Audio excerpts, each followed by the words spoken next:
Hello, welcome to the next period. I said the definition of arithmetic functions. It is a function whose domain is the set of all positive integers. An arithmetic function is said to be multiplicative if this property is satisfied. F of m n equal to f of m into f of n for every relatively prime integers m and n such that the GCD of two numbers is 1. Therefore, they are relatively prime to each other.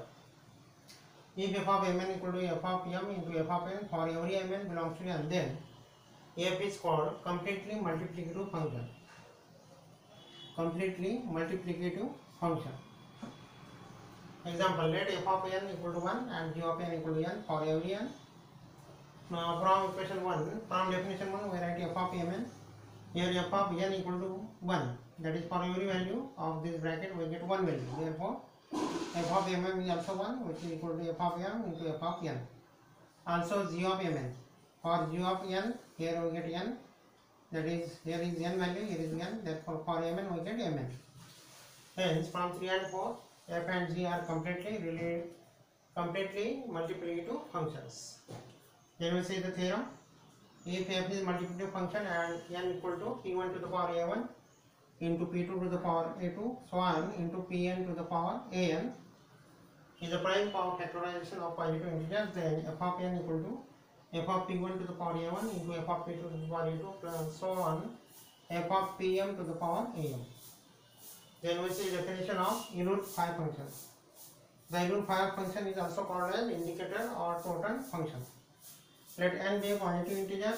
The Euler-Phi function divided by phi of n is the number of positive integers not exceeding n, which are relatively prime to n.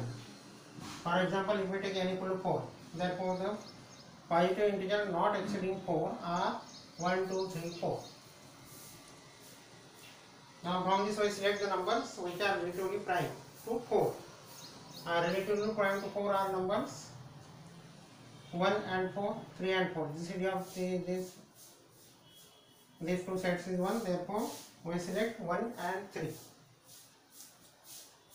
That case 2 and 4 GCD we get 2, therefore not equal to 1.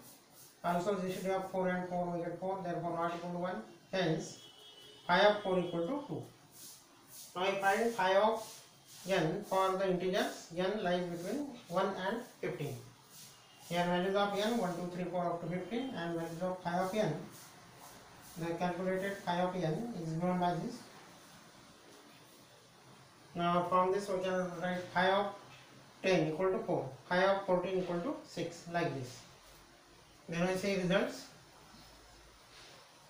First, if p is a prime, then phi of p equal to p minus 1. From prime number we get phi of p equal to, by this formula we get p minus 1. Also it is conversely true. That is, if phi of p equal to p minus 1, then we get p is a prime, like this. For example, let 5, 11 and 19, 29 are primes, implies phi of 5 equal to 4, phi of 11 equal to 10 and phi of 29 equal to 8. Second, let p be a prime and k be positive integer, then phi of pk is given by pk minus p to the power k minus 1, that is pk into 1 minus 1 by p. Third, the function phi is multiplicative, that is phi of mn equal to phi of m into phi of n, where m and n are relatively prime integers. Next, 4. The sum of phi of n positive integers less than n, where n greater than 1 relatively prime to n is given by n by 2 into phi of n.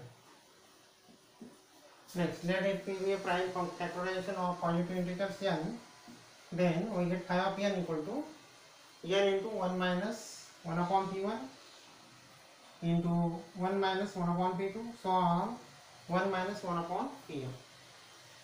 Now from this rule we can find the value of phi of 300. Now 300 can be written like this, product of these three numbers, where these 2, 3, 5 are the primes. Therefore by using this result 5 we find phi of 300 like this by using this formula. For n greater than 2, phi of n is an even integer. Let n be positive integer, then summation phi of d is given by equal to n where d divides m.